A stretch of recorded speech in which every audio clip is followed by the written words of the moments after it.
Hello friend, आज की video में हम बात करेंगे कॉमनली यूज आईवी फ्लूइड के बारे में। इस वीडियो में हम देखेंगे आईवी फ्लूइड कितने टाइप के होते हैं और उनके क्या क्या यूजेज हैं। तो चलिए वीडियो को स्टार्ट करते हैं। सबसे पहले हम जानेंगे आईवी फ्लूइड का मतलब क्या होता है। उसके बाद हम जानेंगे आईवी फ्लूइड के टाइप।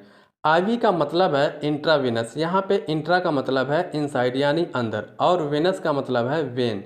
मतलब आईवी फ्लूइड वो फ्लूइड होते हैं जो वेन्स के अंदर लगाए जाते हैं। शॉर्ट में इसे आईवी फ्लूइड बोलते हैं। जो मोस्ट कॉमन टाइप के आईवी फ्लूइड होते हैं वो मेनली 5 प्रकार के होते हैं। पहला है एनएस नॉर्मल सलाइन, दूसरा है DNS dextrose normal saline.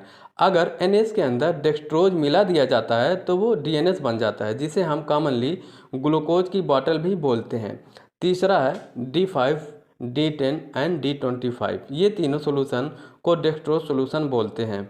Next है आरएल रिंगल लैक्टेट। अगला है मैनिटॉल सोल्यूशन। ये सभी कॉमनली यूज होने वाले आईवी फ्लूइड होते हैं। अब हम इनके बारे में एक एक करके डिटेल से जानेंगे। सबसे पहले बात करते हैं एनएस यानी नॉर्मल सलाइन की। इसके कंपोजिशन की बात करें तो इसके अंदर 100 ml सोल्यूशन में 0.9% NaCl परसेंट होता है, मतलब नमक परसेंट होता है। 100 ml पानी के अंदर अगर 0.9% सोडियम क्लोराइड यानी नमक मिला दिया जाए तो वो बन जाएगा NS यानी नॉर्मल सलाइन। यहाँ पे 0.9 का क्या मतलब है? इसका मतलब है 1000 ml या 1 लीटर, दोनों एक ही बात है। अगर 1 लीटर के अंदर NaCl सोडियम क्लोराइड मिला दिया जाए तो वो हमारा NS बन जाता है, जो नॉर्मल सलाइन कहलाता है। समझ गए? ये होता है नॉर्मल सलाइन का कंपोजिशन। यहाँ पे आप देख सकते हैं, अगर जूम करने पर नहीं दिख रहा तो आप NS की बोतल पर यहाँ पे कंपोजिशन दिया रहता है, आप देख सकते हैं इजीली समझने के लिए। ठीक है, नेक्स्ट बात करते हैं इसके यूजेज की। ये कहाँ पे यूज किया जाता है? पहला है डिहाइड्रेशन यानी वाटर लॉस। अगर किसी पर्सन को बॉडी में पानी की कमी हो गई है, अब आप कहेंगे डिहाइड्रेशन कैसे होता है, तो ध्यान से समझिएगा। जैसे जब किसी पर्सन को डायरिया या लूज मोशन हो जाता है या एक्सेसिव वोमिटिंग हो जाती है, इस कंडीशन में बॉडी से वाटर एंड इलेक्ट्रोलाइट का लॉस हो जाता है। उस कंडीशन में हम नॉर्मल सलाइन का यूज करते हैं। नेक्स्ट है treatment of blood and fluid loss. मतलब जब किसी पर्सन का एक्सीडेंट हो जाता है और बहुत सारा खून बह जाता है उसकी बॉडी से, बॉडी फ्लूइड लॉस हो जाता है, उस टाइम नॉर्मल सलाइन का यूज किया जाता है ताकि जो ब्लड लॉस हुआ है उसे वापस नॉर्मल किया जा सके। नेक्स्ट है यूज फॉर वाउंड वॉशिंग। जब किसी पर्सन को घाव वगैरह हो जाते हैं उसको धुलने के लिए भी नॉर्मल सलाइन का यूज किया जाता है।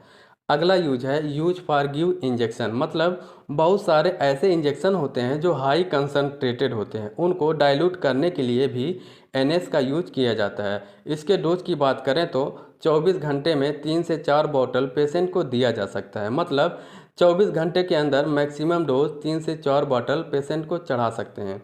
ये पर्सन के सिचुएशन पे डिपेंड करता है कि उस व्यक्ति को कितनी प्रॉब्लम है, उसके अकॉर्डिंग डॉक्टर डोज को डिसाइड करते हैं। यहाँ पे जो बताया हूँ मैं वो मैक्सिमम डोज होती है। ये एक इम्पॉर्टेंट पॉइंट है जो आपको हमेशा याद रखना है। Not suitable for hypertensive patient. NS यानी नॉर्मल सलाइन के अंदर नमक होता है, तो इसलिए कभी भी हाइपरटेंसिव या हाई बीपी के मरीज को एनएस नहीं चढ़ाना होता है, क्योंकि NaCl नमक बीपी को बढ़ा देता है, बीपी को और बढ़ा देता है। तो कभी भी हाई बीपी के मरीज को NS नहीं दिया जाता है जिसका बीपी बढ़ा हुआ होता है। ठीक है, समझ गए? नेक्स्ट है डीएनएस मतलब डेक्सट्रोज नॉर्मल सलाइन। इसके पहले जो हमने जाना था नॉर्मल सलाइन, उसमें अगर डेक्सट्रोज मिला दिया जाए तो वो डीएनएस डेक्सट्रोज नॉर्मल सलाइन बन जाता है, जिसे हम आम भाषा में ग्लूकोज की बोतल भी बोलते हैं। बात करें इसके कंपोजिशन की तो इसके अंदर NaCl का अमाउंट जो होता है वही होगा जो नॉर्मल सलाइन में होता है। ठीक, 0.9%। बस यहाँ पे डेक्सट्रोज 5 ग्राम ऐड हो जाता है। मतलब 100 ml सोल्यूशन में 0.9% या 9 ग्राम ये होता है नमक, 5 ग्राम जो होता है वो होता है डेक्सट्रोज। मतलब अगर हम नॉर्मल सलाइन में 5 ग्राम डेक्सट्रोज मिला दें तो डीएनएस बन जाता है। ओके, यहाँ पे कंपोजिशन दिया हुआ है जो आप आसानी से समझ सकते हैं। आगे बात करते हैं इसके यूजेज की। पहला यूज है डिहाइड्रेशन। जब किसी पर्सन के बॉडी में पानी यानी वाटर का लॉस हो जाता है तो डीएनएस का यूज किया जाता है। दूसरा यूज है treatment of blood and fluid loss. Next है लो ब्लड शुगर, जिसे मेडिकल भाषा में हाइपोग्लाइसीमिया भी बोलते हैं। मतलब जब किसी पर्सन के ब्लड में ग्लूकोज लेवल कम हो जाता है तो उसको नॉर्मल कंडीशन में लाने के लिए डीएनएस का यूज किया जाता है, क्योंकि जब ग्लूकोज या डेक्सट्रोज जो हम डायरेक्टली ब्लड में देते हैं जिससे blood glucose level normal condition में आ जाता है। अगला यूज है यूज इन इंसुलिन शॉक। अब ये इंसुलिन शॉक क्या है? इंसुलिन शॉक के अंदर जो इंसुलिन का लेवल होता है वो काफ़ी बढ़ जाता है, जिसकी वजह से ब्लड में ग्लूकोज लेवल बहुत कम होने लगता है। ग्लूकोज का लेवल कम होने की वजह से बॉडी में एनर्जी लेवल भी घट जाता है, क्योंकि ग्लूकोज हमारी बॉडी को एनर्जी प्रोवाइड करता है, ये आपको पता ही होगा। और जब बॉडी को एनर्जी नहीं मिलेगी तो वो पर्सन वीक हो जाएगा। इस कंडीशन में डीएनएस का यूज किया जाता है। एक्चुअल में इंसुलिन शॉक तब होता है जब कोई व्यक्ति जो पेशेंट है वो बाहर से इंसुलिन लेता है इंजेक्शन के थ्रू। इंसुलिन शॉक तब होता है जब कोई व्यक्ति इंसुलिन लेता है पर खाना सही से नहीं खाता है, उस कंडीशन में इंसुलिन शॉक होता है। आई थिंक आप समझ गए होंगे इंसुलिन शॉक क्या है। नेक्स्ट बात करते हैं इसके डोज की। 24 घंटे में मैक्सिमम 3 से 4 बोतल चढ़ा सकते हैं पेशेंट को, according to patient condition and disease. Next है डेक्सट्रोज। डेक्सट्रोज 3 तरीके की बॉटल आती है, D5, D10, D25। इनमें सिर्फ डेक्सट्रोज की क्वांटिटी का ही डिफरेंट होता है। जो D5 के नाम से आती है उसमें 5 ग्राम डेक्सट्रोज पर 100 ml में होता है। मतलब अगर 100 ml में 5 ग्राम डेक्सट्रोज है तो वो D5 की बॉटल है। अगर 100 ml में 10 ग्राम डेक्सट्रोज है तो वो D10 की बॉटल है। और 100 ml वाटर में 25 ग्राम डेक्सट्रोज है तो वो D25 की बॉटल होगी। ये तीनों जो बॉटल हैं D5, D10, D25, ये डेक्सट्रोज आईवी सोल्यूशन के नाम से जाना जाता है। D5 एंड D10 ये कॉमनली यूज किए जाते हैं, बट जो D25 है वो रेयर केस में ही यूज किए जाते हैं। बात करें इसके कंपोजिशन की, जो कंपोजिशन होता है वो डेक्सट्रोज नॉर्मल सलाइन का मिक्सचर होता है। डेक्सट्रोज एंड नॉर्मल सलाइन का मिक्सचर होता है। इसका यूज इन वीकनेस, अगर किसी पर्सन को बहुत ज़्यादा वीकनेस हो गया है उस कंडीशन में डेक्सट्रोज का यूज किया जाता है।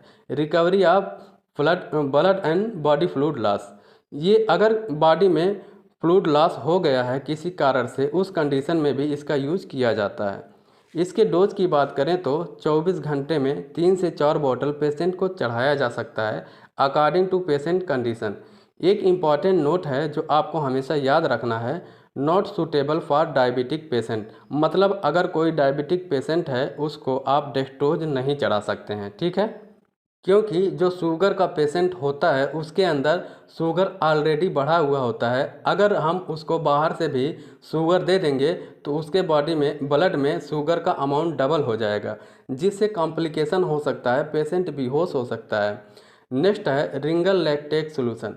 इसको सोडियम लैक्टेट सोल्यूशन के नाम से भी जाना जाता है। बात करें इसके कंपोजिशन की तो इसमें बहुत सारी चीज़ों का मिक्सचर होता है। इसके अंदर NaCl यानी सोडियम क्लोराइड होता है, सोडियम लैक्टेट होता है, पोटेशियम क्लोराइड भी प्रेजेंट होता है और कैल्शियम क्लोराइड इन वाटर। मतलब वाटर के अंदर ये सारी चीज़ें प्रेजेंट होती हैं। इसे हम RL रिंगल लैक्टेट सोल्यूशन बोलते हैं। इसका use mainly dehydration and electrolyte imbalance, मतलब बॉडी में पानी की कमी या इलेक्ट्रोलाइट की कमी होने पर RL का यूज किया जाता है। नेक्स्ट है to recover body fluid and blood loss. अगर किसी पर्सन्स का एक्सीडेंट हो गया है, बॉडी में ब्लड एंड फ्लूइड का लॉस हो गया है, उस कंडीशन में रिंगल लैक्टेट का यूज किया जाता है। नेक्स्ट यूज है लो ब्लड प्रेशर। अगर किसी पर्सन का ब्लड प्रेशर डाउन हो जाता है उस सिचुएशन में भी RL का यूज किया जाता है। नेक्स्ट है न्यूट्रिशनल डिफिशेंसी। अगर किसी पर्सन्स में न्यूट्रिशनल डिफिशेंसी हो गई है जिससे वो वीक फील कर रहा है, उसके अंदर न्यूट्रिशन की कमी है, उस कंडीशन में भी रिंगल लैक्टेट का यूज किया जाता है। नेक्स्ट है ड्यूरिंग सर्जरी। अगर किसी व्यक्ति की सर्जरी हुई है, सर्जरी के टाइम भी ब्लड लॉस हो जाता है तो इस कंडीशन में भी RL यानी रिंगल लैक्टेट का यूज किया जाता है। अगला है बर्निंग कंडीशन। जब व्यक्ति जल जाता है तो उसको RL दिया जाता है, क्योंकि जलने पर बॉडी में इलेक्ट्रोलाइट का इम्बैलेंस हो जाता है तो RL दिया जाता है।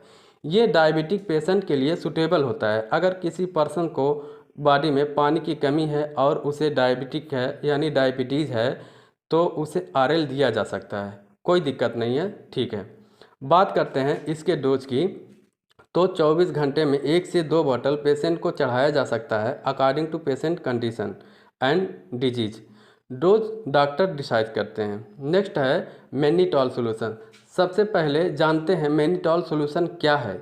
ये एक डायूरेटिक है। अब डायूरेटिक का मतलब क्या है, जब किसी पर्सन के अंदर पानी की मात्रा अधिक हो जाती है और बॉडी में सूजन आ जाती है, इस तरह से इसको नॉर्मल कंडीशन में लाने के लिए मैनिटॉल सॉल्यूशन का यूज किया जाता है। जब ये सॉल्यूशन का यूज किया जाता है तब यूरिन आउटपुट बढ़ जाता है, मतलब पर्सन्स को बार बार पेशाब आने लगता है। मैनिटॉल एक्चुअली यही करता है। इसी प्रोसेस को हम डायूरेटिक बोलते हैं। समझ गए? ओके। इसके कंपोजिशन की बात करें तो 100 ml सॉल्यूशन में 20 ग्राम मैनिटॉल होता है। इसका यूज लो यूरिन प्रोडक्शन, मेडिकल भाषा में एलिगोयूरिया बोलते हैं। अगर किसी व्यक्ति को यूरिन प्रोडक्शन कम हो रहा है, उस सिचुएशन में यूरिन प्रोडक्शन बढ़ाने के लिए मैनिटॉल सॉल्यूशन का यूज किया जाता है। दूसरा यूज है एडिमा। जब किसी पर्सन्स की बॉडी में वाटर का एक्यूमुलेशन हो जाता है, मतलब बॉडी में कहीं पानी जमा होने लगता है, वहाँ पे स्वेलिंग होने लगती है। आप इमेज में देख सकते हैं, उस पर हल्का सा दबाएं तो दबेगा बट फिर उसी कंडीशन में आ जाएगा। इस कंडीशन को हम एडिमा बोलते हैं। एडिमा की कंडीशन में मैनिटॉल का यूज किया जाता है ताकि जो बॉडी में वाटर का अकोमुलेशन हुआ है वो यूरिन के थ्रू बाहर किया जा सके। आई थिंक आपको सब समझ में आया होगा। वीडियो अच्छी लगे तो लाइक एंड सब्सक्राइब जरूर करें। धन्यवाद।